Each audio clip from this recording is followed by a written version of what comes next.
name is Jen. I am the Unorthodox Healer. This is a general collective tarot reading.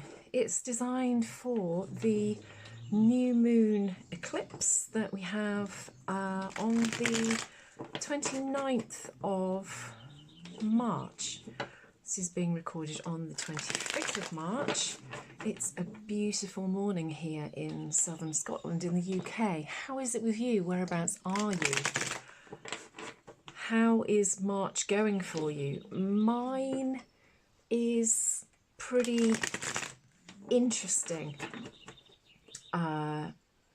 Mercury and Venus are in retrograde, as if you follow my readings, you will know that that is potentially a time when things are coming back from the past to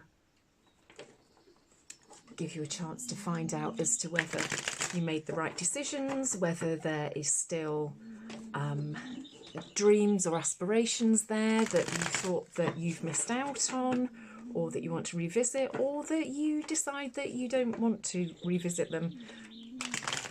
But this is a time, I think, until the 15th of April. I think Mercury moves forward again the 6th of April. I think Venus is the 13th or the 15th of April. The other things that are going on, and there's a lot going on. As I said, we've got the new moon eclipse on the 29th. We also have on the 27th, Venus, Mercury retrograde means that you lose the ability to speak. Venus is retrograde at the moment in Aries, but it's going back into Pisces. And also on the 30th, then Mercury is going back into Pisces as well. It's all complete astrological chaos. And with the super new moon eclipse, it's not only a new moon eclipse, but it's a super new moon eclipse on the very, very start of Aries, there can just be an awful lot of change, endings in particular. And what I wanted to do, I am no astrology expert, so what I'm going to do is I'm going to go through and briefly give you a guide as to what to expect as for this week in general, but particularly for this new supermoon eclipse that we're having. So you should know what your sun sign is, because your sun sign is generally your horoscope sign. And then you should also find out what your rising sign is as well, because your rising sign is sometimes actually more pertinent for you than what your star sign is, if you like. The best way that you can describe this super new moon on the 29th is, there's a quote: whatever you can do or dream you can do, start it now. And the general feeling is that you need to start over again, you need to be brave, chase your dreams and feel lucky. And whatever is going on in your life, it's about to spring forward, and it could also be connected to the past. So before long, you might find that everything that was old could be new again. It's interesting times, I think. It's safe to say.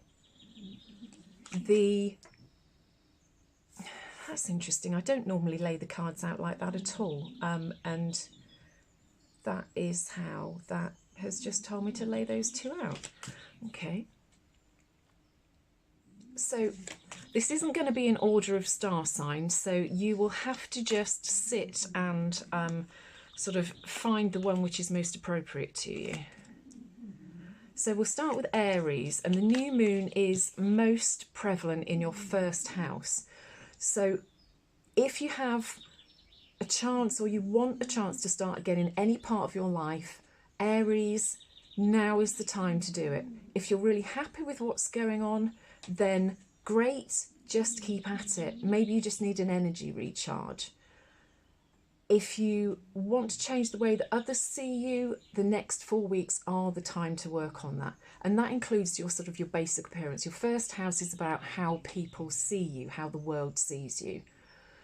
The next house is a second house. And with this new moon, this affects anybody who has Pisces in their chart.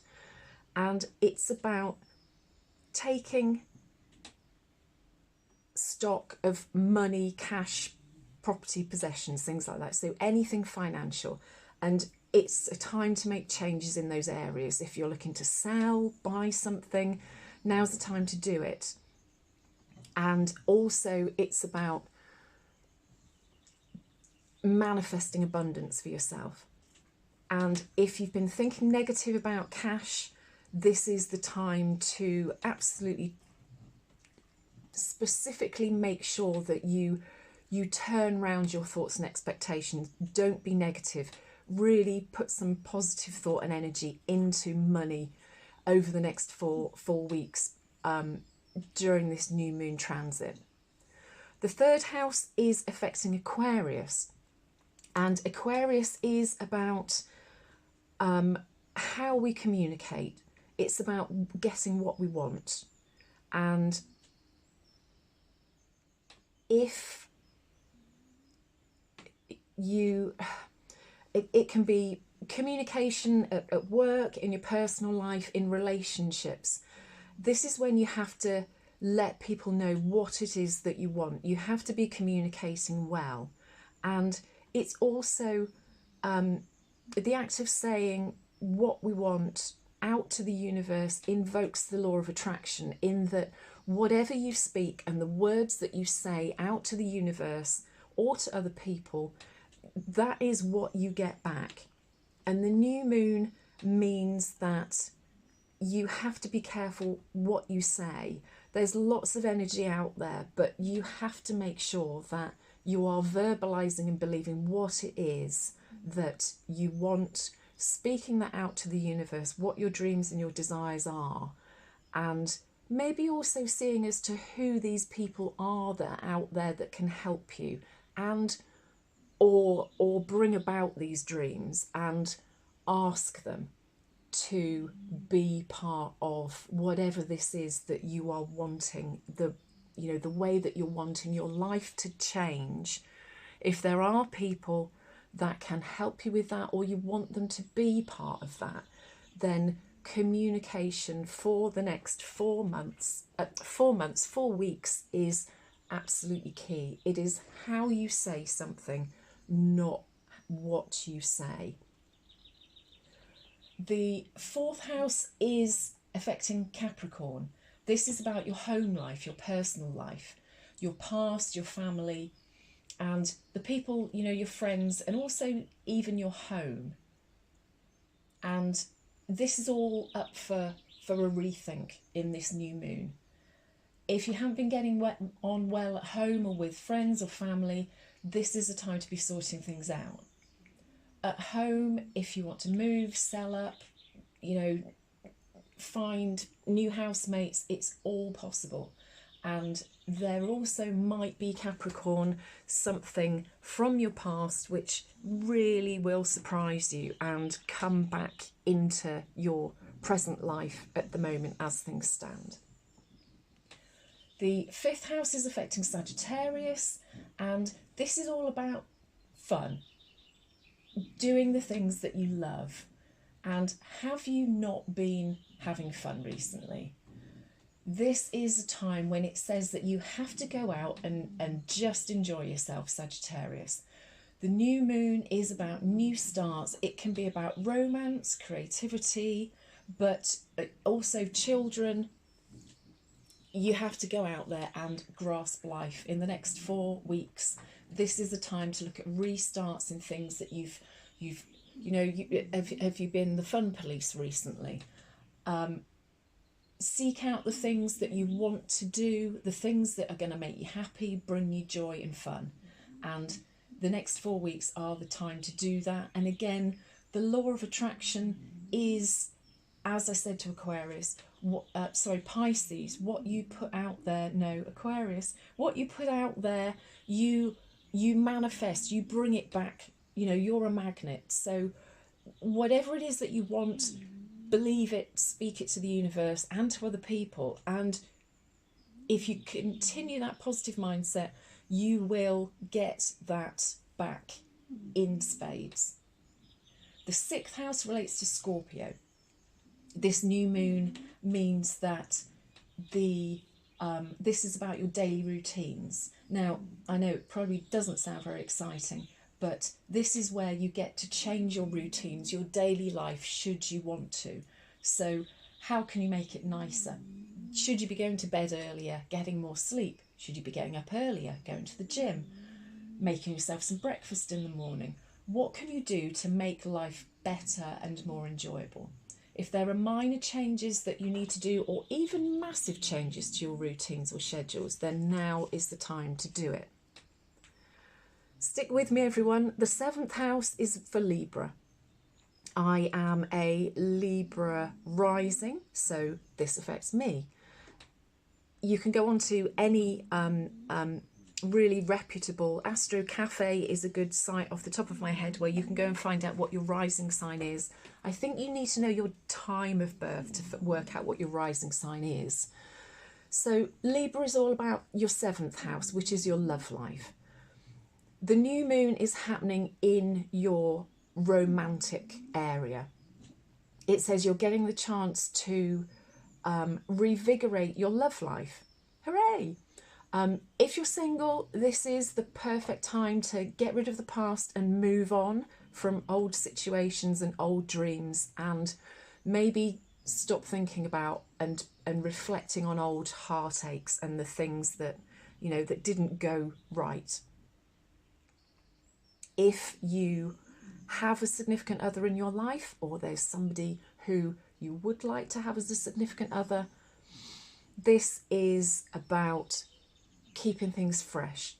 If there are things or people, if there are things that you want to go for, well, I know this is all about relationships. I was going to say that it could be a friendship. It still could be. But this is very much about you and people that you love.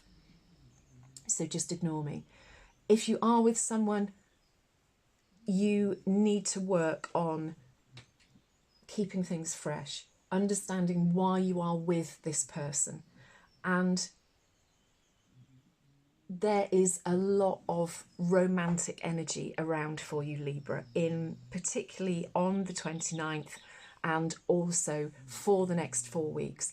But this is new moon, this is love on steroids. So if there are people coming out of the woodwork, if you just seem to be attracting people and you don't understand why, Libra, this is maybe what's going on for you. Virgo, 8th house. This is about sex and finances. It's an interesting combo. Sex and finances are always fine for the 8th house. If your love life is full from a physical point of view, maybe take a step back and reinvigorate the physical side of that relationship. You know, if you are satisfied and, you know, swinging from the chandeliers, great, you get on with that and enjoy it and make the most of it. Otherwise, try and spice things up a bit. It doesn't have to be too spicy, whatever you're comfortable with. But kind of going back to what was happening with the Libra in the 7th house, there's lots and lots of energy around. So, you know, try something new. Don't get stuck in a routine. From a financial point of view, this is about money with somebody else. So this could be joint finances, this could be a joint mortgage that you've got, you know, that you are flat sharing with somebody.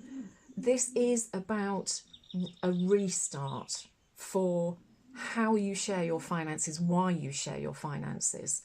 And it's also a really good time to reassess any loans. Perhaps you can, you know, use a credit card to you know, one of those interest-free ones, you can move a loan to that so that you're paying less. And it's just a really good time to be looking at money which is linked to other people or things in general. The ninth house is Leo, and the ninth house is about travel, study, adventure, and the spiritual quest. If you have, this is probably going to be a time when you're suddenly getting a bit of wanderlust in that, or you want to suddenly learn something new, or everything's just a bit stale and you're wanting to go on new adventures.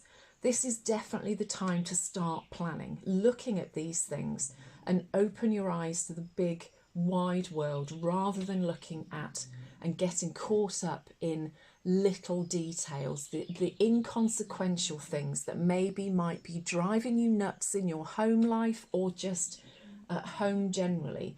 Now is the time to be going, what am I doing? Why am I moaning or worrying about all of this useless petty stuff? What is it I want to do? Where do I want to go?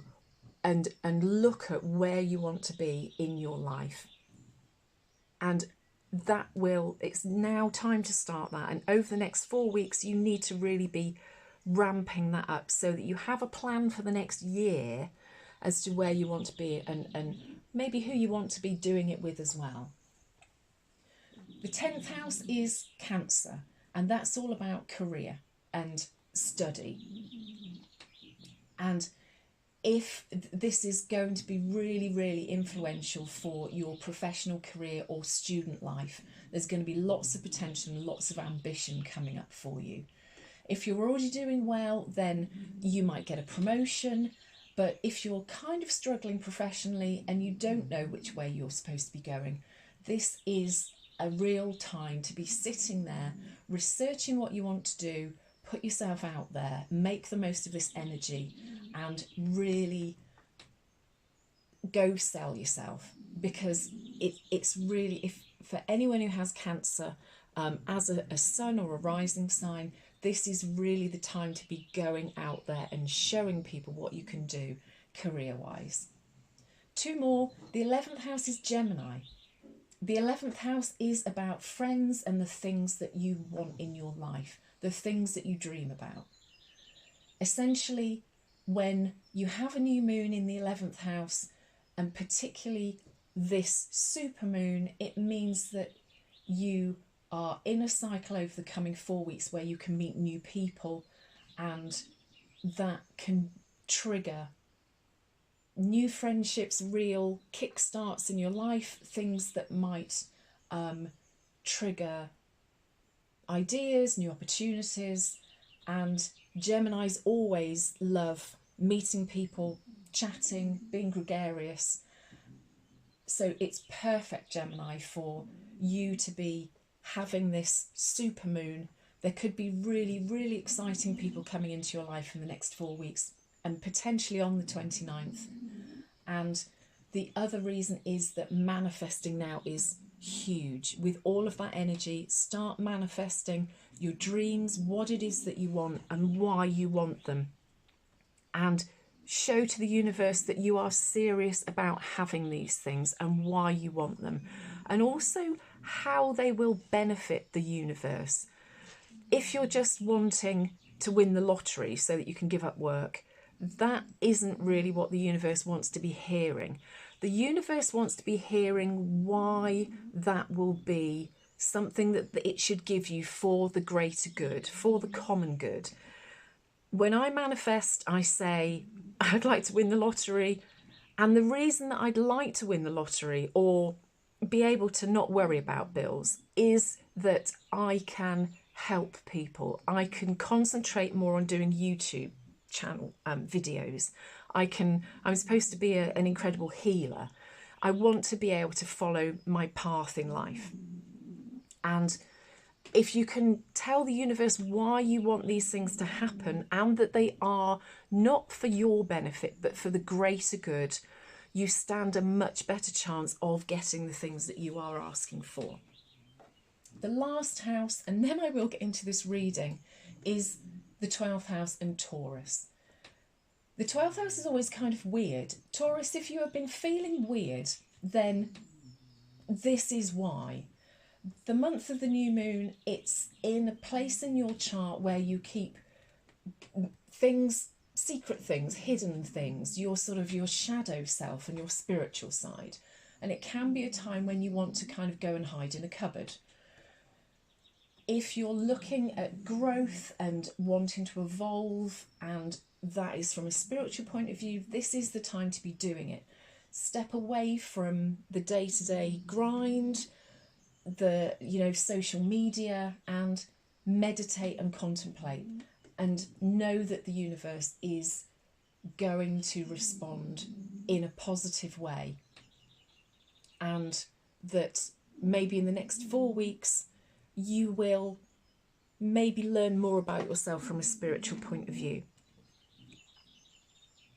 I hope that that has been useful. I will try and timestamp those so that you're not just sat there waiting for me to do a reading and siphoning through each one of those houses.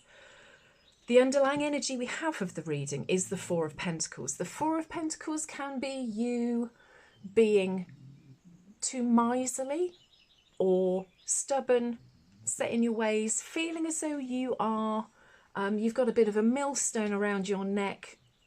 This could be work related.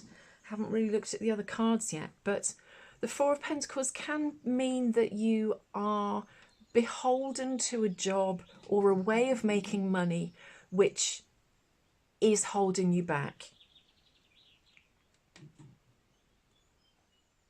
The other cards that we have are the Three of Swords and the Ace of Swords, the Chariot with the Knight of Pentacles, the Devil with the Fool, interesting combination, the Five of Cups with the Seven of Swords, and we end with the Queen of Wands. The Three of Swords is about heartache, about things that have upset you. I usually read from left to right, and this is usually past to sort of present through to the future. We're all on different energetic timelines, so this might have already happened to you, this might be about to happen to you, this might have already happened. Let me know in the comments as to whether this resonates or not. So there has been some heartache, something, it might be that there have been truths that have come to you. This might also be, because we have the Ace of Swords here, that something has come into your life, a truth which has caused upset.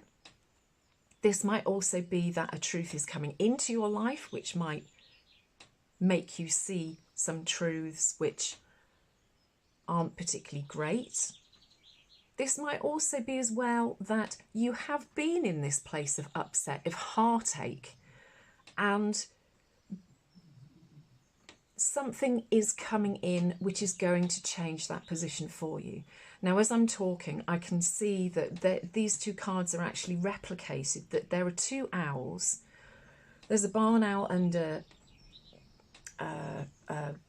great, the owl who's got that big round face that I can't remember the name of the owl. Sorry, owl fans.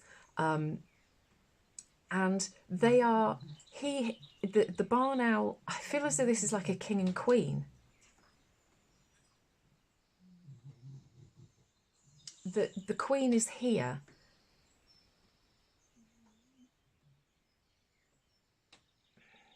Is this is all about Mercury and Venus retrograde, I think. This week is very, very high energetically. This Mercury retrograde and Venus are all about things coming back from the past.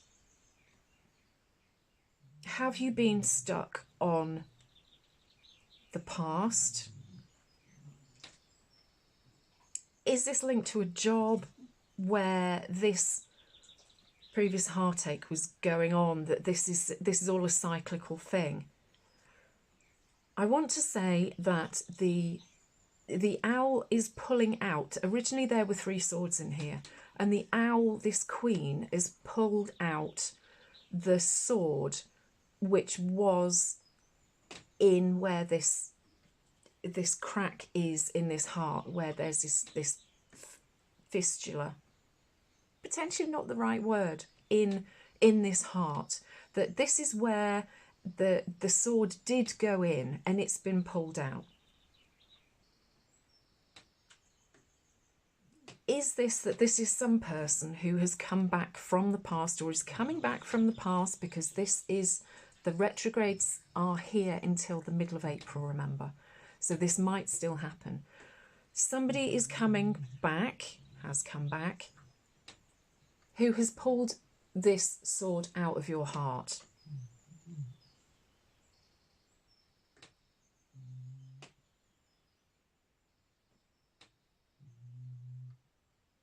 You might hear Meggie in the background snoring. I think that's a great owl. Anyway. And this has happened because you, I'm saying this is male and female, but this is obviously, roles can be reversed. This is just that this is the barn owl is very feminine, and the larger owl looks very masculine. They've got you know, roles can be reversed. Has this happened? Has this sword, metaphorical sword, been removed from your heart because you are seeing things, that a truth has come in during this time which has made you go, actually, was that justified, that that third sword was in my heart? Should that heartache have happened? And potentially you're having a really big rethink about why that third sword was there. And whatever the truth is, or it might be a realization that has come to you with all of this weird energy that's going on at the moment in the universe, perhaps you have suddenly had the realization that that heartache shouldn't have happened. And maybe there has been a release. This realization has made you think that it wasn't as bad as you thought it was, or that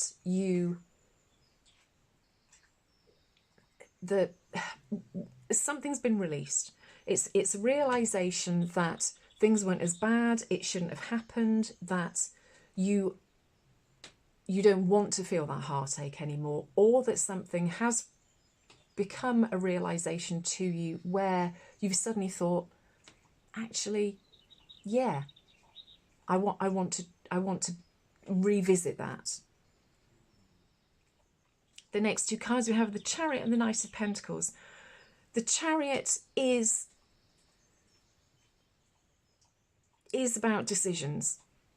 And the Knight of Pentacles is a slow-moving card. He's been sat so long on this massive hair that there's a circle of toadstools that have grown round him. And the Chariot's about making decisions. The Chariot typically is two horses going off in different directions. You've got a yin and a yang here. This could be you making this conscious decision about this person who has brought heartache. It might be that this is a third relationship that you've had, that, you know, the last two are still very much imprinted in your heart, and that the third one that you had, maybe, you know, this is the one that you're rethinking about. And the Chariot is you being at sixes and sevens. Which direction do I take? Typically in the card, they're going at slightly different angles. This card is showing that they are both going in the same direction. One of them's winking at you. You have maybe sat on this for quite a while. And deep down, well, why have you sat on this for quite a while?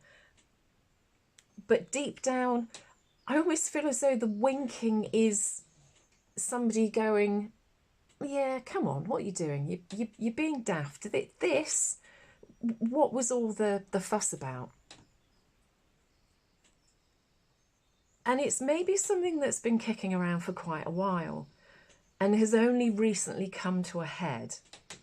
Because the Knight of Pentacles is him sitting here going, right, I'm holding on to this pentacle. You can see that he's got this pentacle, which is emotional wealth, physical wealth and health. And he's got it strapped to his chest. And it's almost as though you've got your back to this realization and you're going, no, don't want to hear it, don't want to hear it. But now you're hearing it. And whereas previously I think that you were maybe fighting what was going on here, now because this is winking at me, I'm kind of going, actually, yeah, I've known this all along, that I have just been not overreacting, but I'd not wanted to see the truth, maybe, that I'd been going, no, don't want to see it, I'm hurt, I'm this, I'm that. I don't, and the Four of Pentacles as well is this stubbornness that you could have sorted this out earlier. The next two cards we have are the Devil and the Fool, both major arcana cards, the same as the Chariot. The Devil is about hang-ups, about addictions. This doesn't have to be a bad addiction. I've got a problem with drinking Coke Zero. Other Coke varieties, cola drinks are available. And this is about something that you need to let go of that you haven't. And the Fool is the absolute opposite of the Devil. The Fool is about free will, going and doing whatever your heart desires. And this situation here where you're having this realization is, I want to say that this is kind of mental turmoil because it's next to the Five of Cups as well. That you have been holding on to this for some reason. I almost feel as though the Four of Pentacles is sort of within the same, you know, that looks as though that's the same setup, doesn't it? That the Devil could almost be this person sat here. And that you have been in this sort of feeling sorry for yourself, this dark night of the soul, I want to say. And now is the time when you can be this Fool. You're realising that this actually maybe wasn't as bad as you thought it was. And you're getting the opportunity to right that wrong. And the Fool is you going, actually, yeah, I've got everything that I want. I've got, you know, the moon and the sun. I've got prosperity on my back in my rucksack. You know, this is glowing, the little rucksack that he's got, and it's got a bee on it, which gives you the impression that there's honey in there. So there is life, there is fertility, there is, you know, sugar in there. So it's all good. And this is a realization, this cracking egg is the realization that you need to, if you haven't already, you need to get away from this darkness, which is keeping you trapped and keeping you from taking those reins upon the Chariot and giving this absolutely humongously large hare a kick so that you move into the future and so that the Chariot takes you where you want to go. The next two cards are the Five of Cups with the Seven of Swords. The Seven of Swords is a card, a lot of people say that this card is a card of somebody being underhand. I never see that as that. This is about being smart and being clever.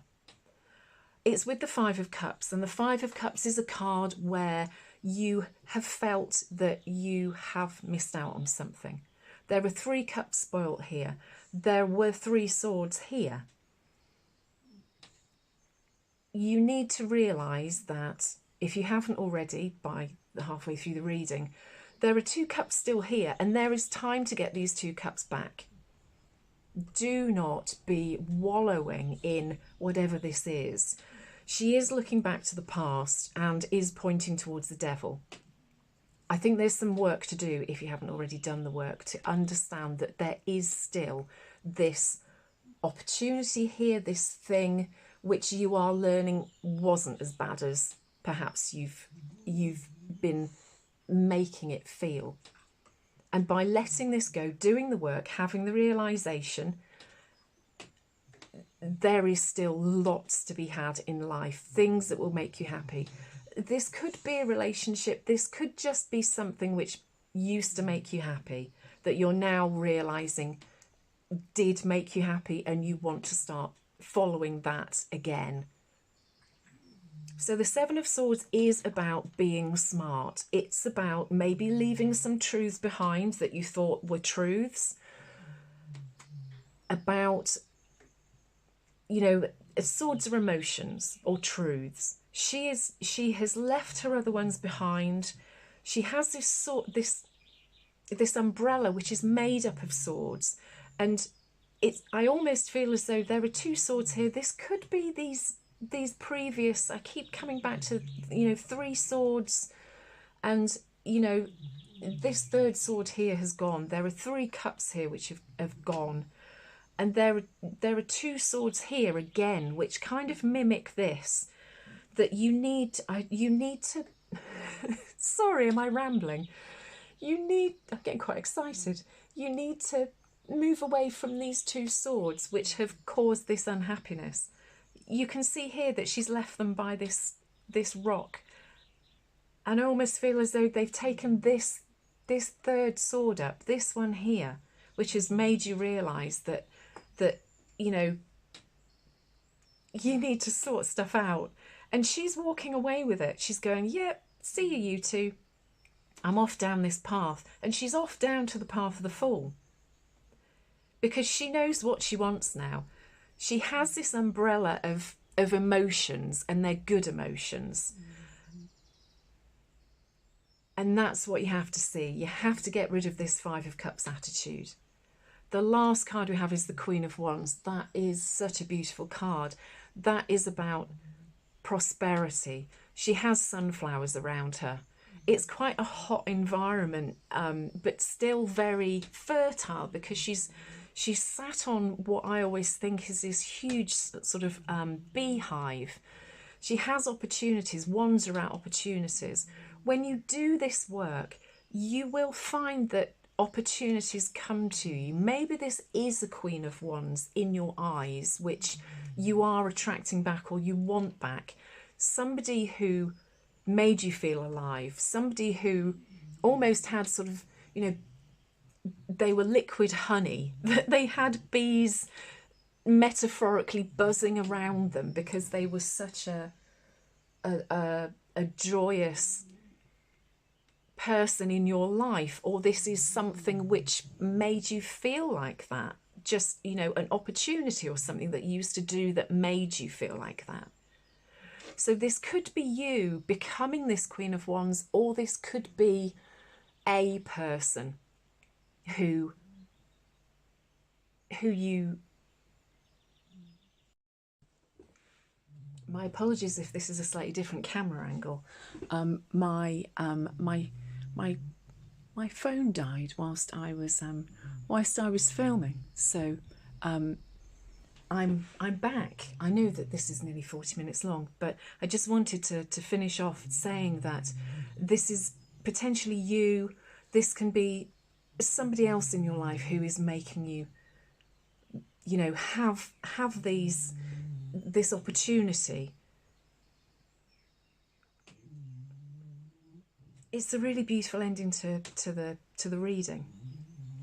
You have to do the work, and I would love to know as to if this has resonated, who this Queen of Wands is. Is this you? Because of the work that you're going to have done here, are you going to be this rich, prosperous, and it doesn't have to be financially prosperous, you know, full of opportunities, that you're literally starting afresh, as it says in each one of those houses that I went through earlier on. How is this relating? You know, which area of house is it that this is relating to? You know, for me, because it's my seventh house, and my sort of friendship house, and this is all about people to me. But this might be a job for somebody. I would love to know as to how you get to this Queen of Wands position at the end.